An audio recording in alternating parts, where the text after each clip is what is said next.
170-192-205. Кыргызстанда коронавирус жұқтырғандардың саны боюнча рекордтук көрсөткүч күн сайын жаңыланууда.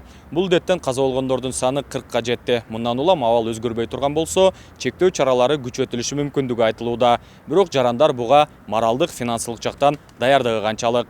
Эгерде оорулар көбөйүп атса күчөтүш керек да.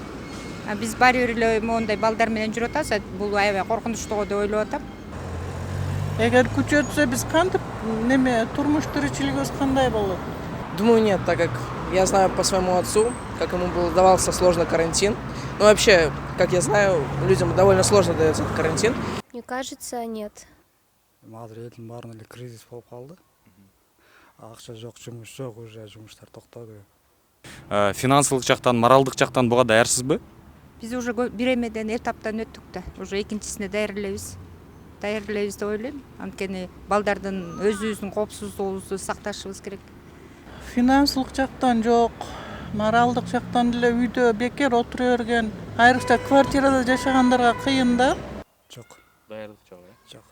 Ну я думаю, вот как раз ослабить меры, чтобы как зараженные сидели дома, там, ну все, самоизоляцию соблюдали просто.